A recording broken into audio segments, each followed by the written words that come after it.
Welcome to the deep dive, where we dig into some fascinating source materials and, hopefully, spark some new thinking.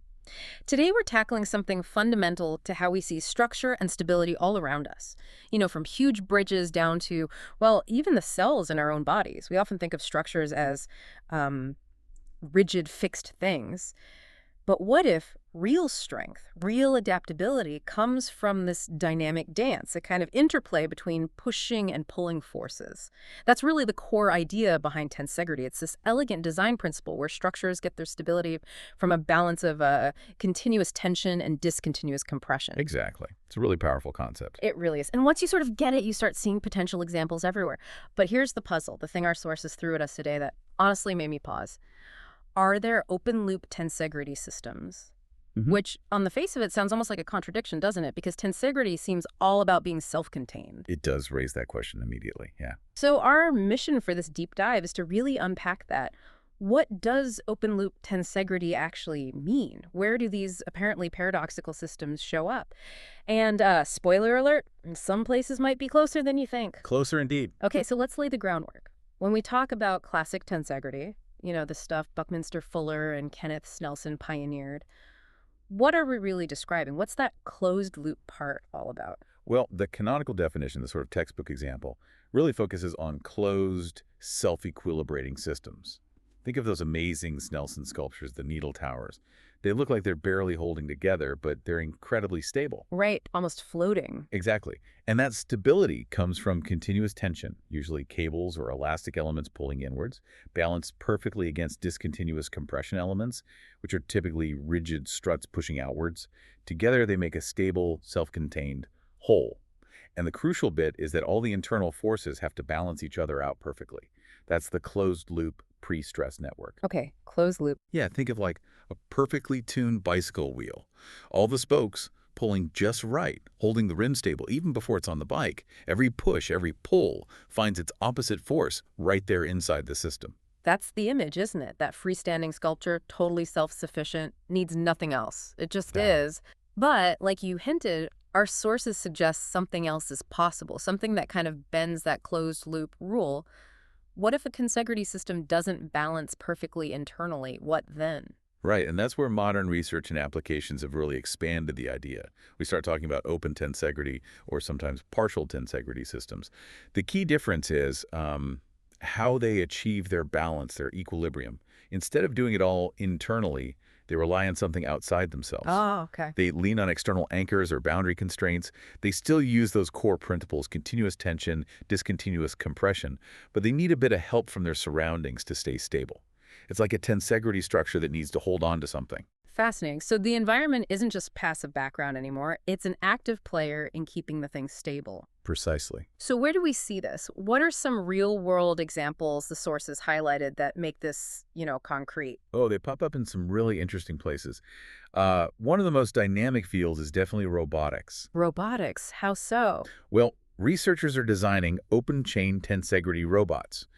Imagine a robot arm, or maybe something more like a tentacle for, say, soft robotics.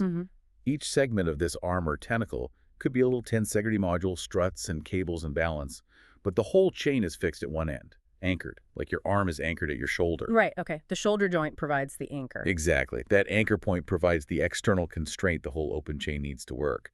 A really specific example, NASA's looked at this with their Super Ball tensegrity robot concept. Super ball, I remember that. The bouncy landing ball. That's the one.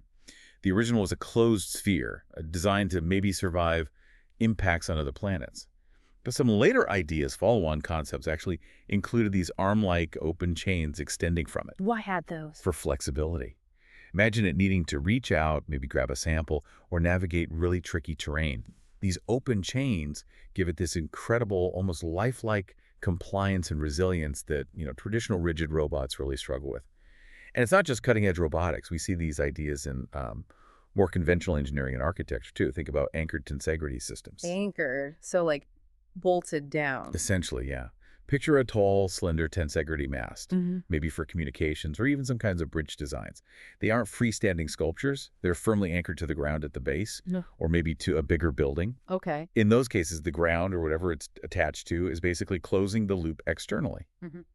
The structure you see might look open, but its stability relies entirely on that anchor, providing the counterforce needed to balance everything out. So the stability equation includes the ground or the wall or whatever it's attached to. It's not just about the internal bits. You got it. It's about the system and its interaction with the immediate environment. That already broadens things out a lot.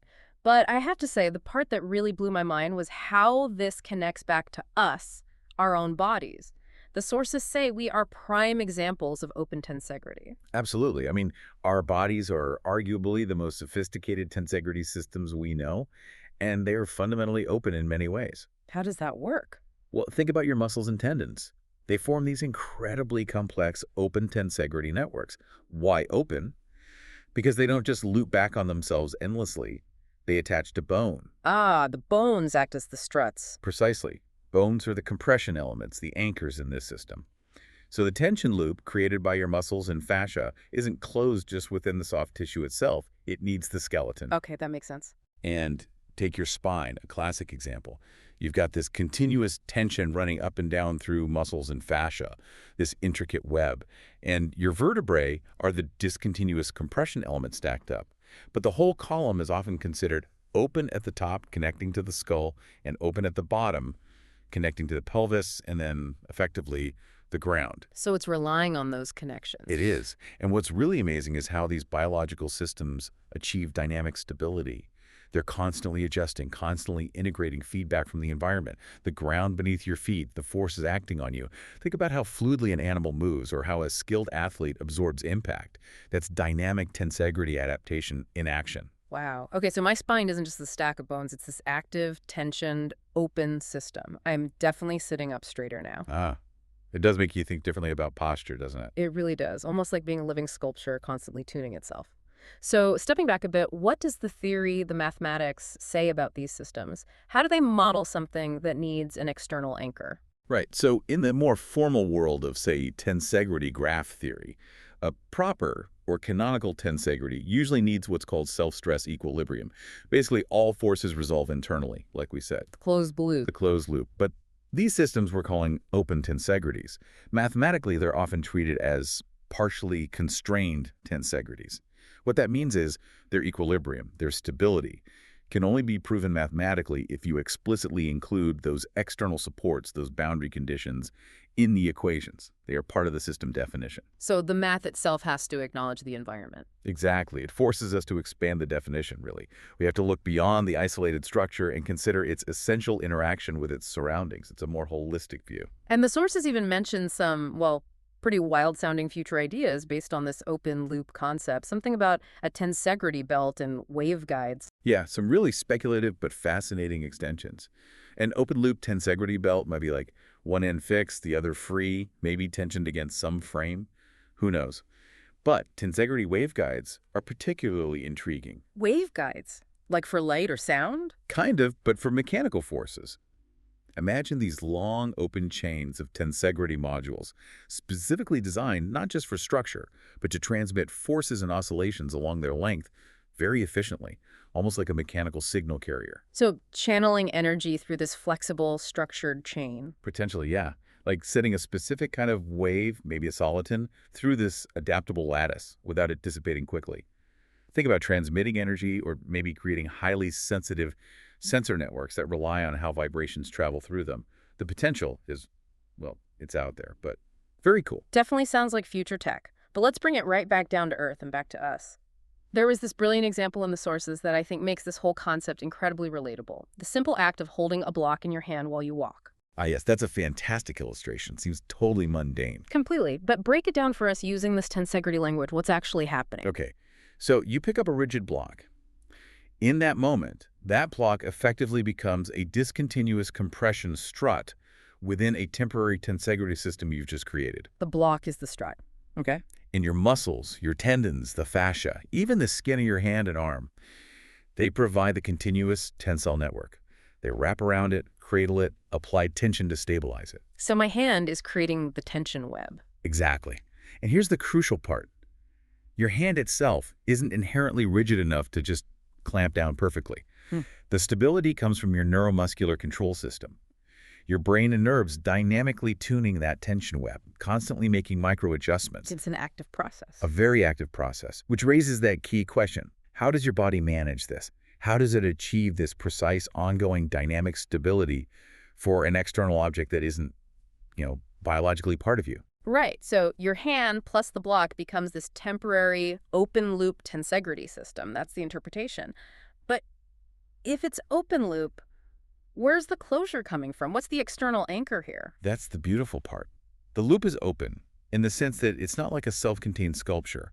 Your body itself acts as the primary anchor, grounding one side of this temporary system. Okay, my body is the anchor. But it's not just that.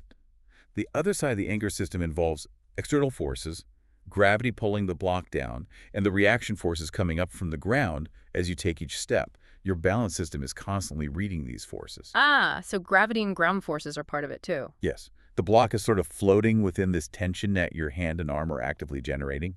But its stability, its equilibrium, requires constant feedback and adjustment from your nervous system, reacting to those external forces. And crucially, your body isn't just a static anchor here. It acts as the external waveguide and the dynamic closure for the whole system. It's constantly adapting, integrating the block's presence into your overall movement. That idea of the body as a waveguide, that really shifts the perspective. It suggests our structure isn't just passive scaffolding. The sources describe the body as this grand, multi-scale tensegrity system, right? That's a very powerful model, yes. The idea of the human body as a multi-scale tensegrity lattice. Down at the micro level, you have cells and tissues exhibiting tensegrity, and that scales up. Your muscles, tendons, fascia, that's the intricate adaptable tension network. Your bones are the compression struts distributed within it. It's happening everywhere, all the time. And when you walk, the forces, the little oscillations from each step, they're traveling through this whole network. Exactly. You can think of them as mechanical waves moving through this tensegrity geometry. They're not just random jolts. They propagate through this living lattice structure. So when I hold that block, When you grip and stabilize that block while walking, you're doing something quite sophisticated. You're actively phase locking, which basically means synchronizing or tuning the local tensegrity system of your hand and arm with the global tensegrity waveguide of your entire body. phase locking. Yeah, you're essentially integrating the block's behavior into your body's natural rhythm and structural dynamics. It makes the block behave almost as if it were embedded in a larger mechanical tensegrity continuum, rather than just being a deadweight you're lugging around. Your body is actively incorporating it. This is genuinely profound. It recasts the body not just as a structure, but as an active, almost intelligent control system for managing forces and interacting with the world. Precisely. That's the speculative leap some sources make, viewing the body itself as a tensegrity control system. It's acting like an adaptive waveguide, Adaptive meaning. meaning it can actively damp down unwanted vibrations, channel forces efficiently, or maybe even resonate constructively with certain movements. When you hold that block, you're effectively running a biological open-loop tensegrity filter. A shelter? Yeah, you're using your body's tensegrity network, the fascia, muscles, to modulate the block's inertial forces, the forces generated by its mass as you move. You're filtering out the destabilizing effects. And this might hint at why humans are actually so efficient at carrying loads. We're not just using brute strength. We're subtly, dynamically embedding the object into our own tensegrity continuum, making it almost an extension of ourselves. It's elegant. It's efficient. Imagine understanding that better for designing tools or prosthetics. Exactly. Making them feel truly integrated, not just attached. So coming full circle, the answer to that initial question, are there open-loop tensegrity systems? Yeah. Seems to be a definite yes. A resounding yes, I'd say. They absolutely exist, but they always rely on those external anchors, those boundary conditions to achieve stability. And maybe the most fascinating, most mind-bending example is right here, our own bodies acting as these adaptive tensegrity waveguides as we move and interact with things. It really does change how you think about your own physicality, doesn't it? Our resilience, how we interact with the world, that combination of the body's internal tensegrity and its constant dynamic dance with external forces like the ground or that block in your hand, it creates this incredibly efficient, adaptable system. It's really quite beautiful, biologically speaking. It is. And it leaves you with something to think about, doesn't it? It really does. Here's a final thought for you, the listener, to mull over. If your body truly is this adaptive tensegrity waveguide, constantly filtering and integrating forces, how might that change how you approach things? movement, exercise, maybe even how you design or choose tools.